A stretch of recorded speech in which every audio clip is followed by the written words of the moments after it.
4 तारीख को देश में लोकसभा का परिणाम भी निकला और एनटीए के द्वारा जो प्री मेडिकल एग्जाम होता है, नीट जिसको हम लोग कहते हैं, उसका भी रिजल्ट निकला। हम सब यहीं बैठे हुए थे तो अचानक मालूम चला कि रांची का एक मेधावी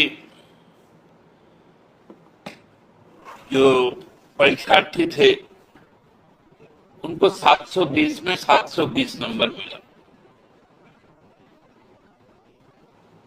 एक बारगी से ये गर्व का विषय हम लोगों के लिए था कि हमारे इस शहर का नाम पूरे देश में बहुत गौरवपूर्ण तरीके से सामने आया। लेकिन कुछ ही देर के बाद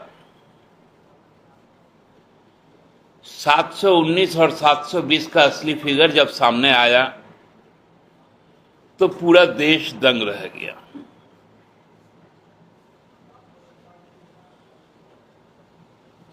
कुछ लोग चुनाव के आपाधापी में भूल गए थे कि उस वक्त बिहार में, गुजरात में, राजस्थान में, 3 जो भाजपा शासित राज्य हैं, इन तीनों जगह पर पुलिस ने नीट के पेपर लीक प्रकरण में कई लोगों को गिरफ्तार किया।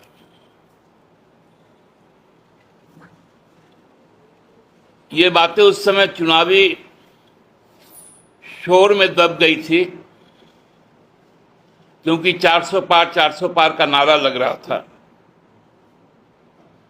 लेकिन पूरा एक कुचक्र जो मेधावी छात्रों का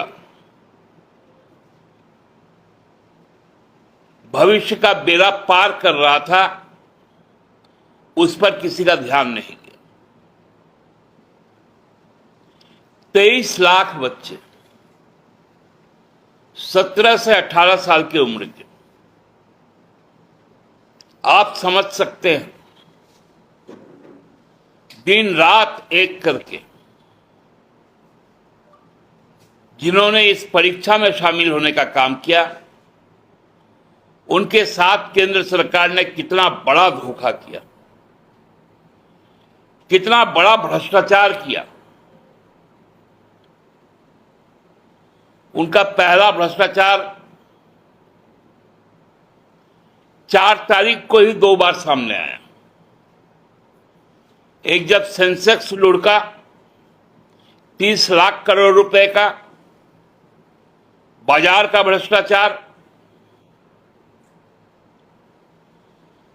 और नीट का जब रिजल्ट निकला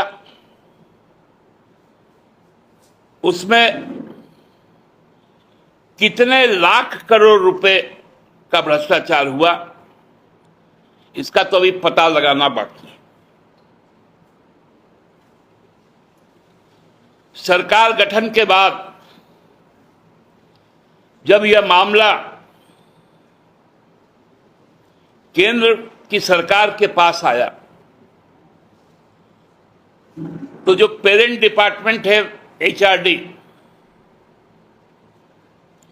उसके मिनिस्टर धर्मेंद्र प्रधान जी ने कहा कहीं कोई भ्रष्टाचार नहीं हुआ, कहीं पेपर लीक नहीं हुआ।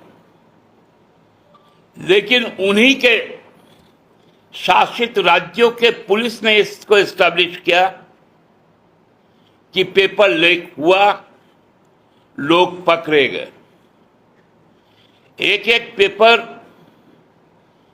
30 लाख से लेके 1-1 करोड़ में बेचा गया।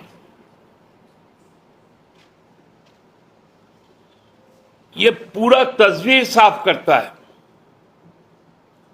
कि किस पैमाने पर सरकार में बैठे लोग,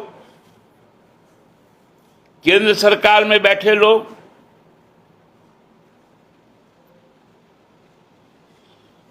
और उनके जो संपोषित दलाल गैंग है, खासकर जो कोचिंग संस्थान चलाते हैं, उन्होंने किस क्वांटम में इस काम को करने का काम किया, और ये सभी लोगों का लिंक कहीं ना कहीं गुजरात या राजस्थान से जुड़ा हुआ है। कोई भी बाहर के स्टेट के लोग नहीं है।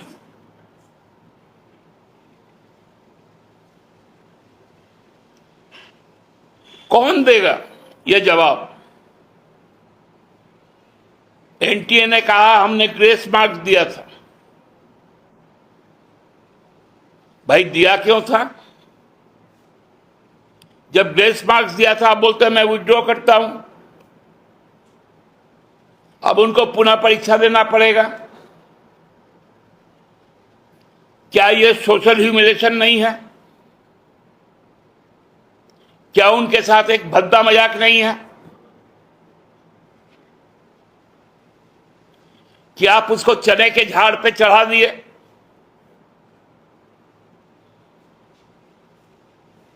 अब बोलते फिर से एग्जाम देना है, और जो बच्चे सुप्रीम कोर्ट गए लगभग 1,500 से कुछ ज्यादा, केवल उन्हीं का विड्रॉ किया गया। और एक तरफ बोल रहे हम काउंसलिंग भी चलाएंगे। ये कौन सा मजाक चल रहा है? क्या इससे गुणवत्तापूर्वक समाज में डॉक्टर आ पाएंगे क्या? चिकित्सक आ पाएंगे क्या? तो भविष्य को हम किसके हवाले कर रहे हैं? जब आपके पास इंफ्रास्ट्रक्चर नहीं, आप क्यों लेते हैं इतने इतने बच्चों का एग्जाम? और विगत 10 वर्षों में मोदी के शासनकाल में